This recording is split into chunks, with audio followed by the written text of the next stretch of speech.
Our next presentation is being presented by someone who unfortunately can't join us live, but please do post your questions in the chat and we will forward those on, and we'll make sure that there is a response sent out after the meeting. And just to remind you that a detailed list of all the software packages and links will be made available after the meeting, as well as the recording to the meeting as well, so you can catch any details you missed again. Hello, and welcome everybody to my talk on heap data treatment in R and Python. My name is Sebastian Koelling. I'm working at APT Technical Montreal in Canada. And as the title indicates, I'll give you a brief overview of the kind of scripts I've used in R and Python and that I wrote over the last 10 years. I won't be able to answer questions, so if you have questions, please tell them to the organizers or write me an email with the email address that you can see down there. So as already indicated by the title, there have been two software packages I've mainly used for more advanced data treatment. One is R and one is Python. I'll briefly introduce the packages and tell you what I've done over the last few years. So R is basically a programming language similar to what you would have from Python or Java, but it's developed for statistical data treatment and data mining. And if you install just the language, you just get a console, and you install RStudio with it, you get something like a MATLAB Lite, which is significantly less powerful than MATLAB, but has two advantages. A, it's free, and B, the code is extremely easy to maintain. So you can use the same code for tens of years on multiple platforms. So once you've written code, you can basically use it forever. So the scripts I've written for this language are a whole bunch of scripts to read and write data. So I have scripts that load and write pos and epos files from IVAS, as well as load the range files that we typically use. I have scripts that write out PLY files for Blender, which you can load in as a point cloud in Blender, so you can see the point cloud in Blender. I have scripts for Aviso, which write AM files. It's basically can be used for cloud rendering. I'll come back to this later. Can read and write the tabsim files, the bin files that allow you to check atom position and trajectories and everything in tabsim. And I can read files from LAM and PS, the dump read, so you can check how the atoms move in the Monte Carlo simulations. The molecular dynamics simulations in LAM and PS.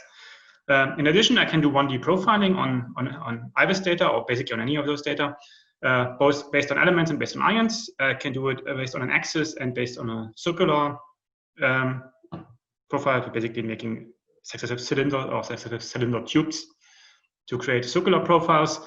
I have a simple background algorithm for all of these, which basically just tries to remove the constant time background. And I can do this, so the axis can be based on an absolute length like nanometer, or just counts tens of thousands of ions or something like this. I have 2D mapping scripts that based again on for elements and ions, with and without the background correction again, and you can do it based on the coordinates from the reconstruct, or just based on the detector coordinates, the mapping that the two-dimensional mapping that you would do.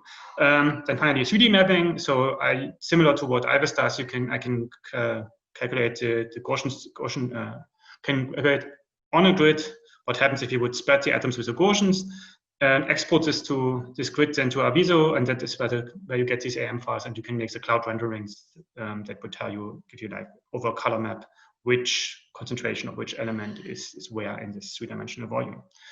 And finally, I have some scripts to generate lattices. So this is basically to make test data. And since I'm mainly working in semiconductors, I have it for diamond structures, zinc blende, lenstelite, and wurtzite, which are the cubic and hexagonal structures for like silicon and gallium arsenide.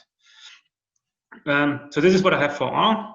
With Python, I've only been starting relatively recently. I'll have to remove this a bit. And so I've only used it basically for the last few months intensely. And so on the right side, you see all the libraries I've been using already. So aside from Python, I've been using SciPy, NumPy, Pandas, and matplotlib to organize the data and use some of the functions that those provide. And so far, I've written scripts that again use read and write pos and epos files and read the range files from IVAS. I can do 1D profiling along only one axis right now, basically only along the z-axis and only for elements.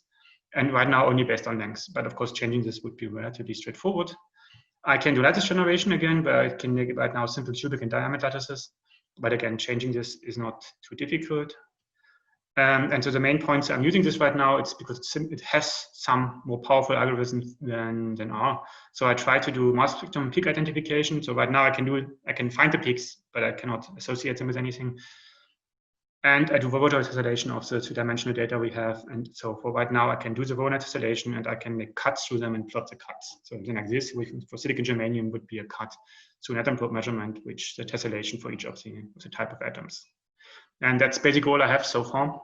If you're interested in any of this, again, let me know. You can write me an email. Ask the organizers are happy to help you out if you need any of these or want to use any of these scripts.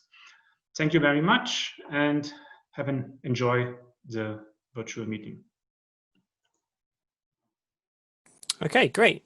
Well, thank you, Sebastian, for that. That was very interesting things that you've been working on. I'm looking forward to contacting you. If any of you have any questions, please feel free to post them in the chat. And like I said, they'll be forwarded on and hopefully we'll get some discussion going and you'll get answers to your questions.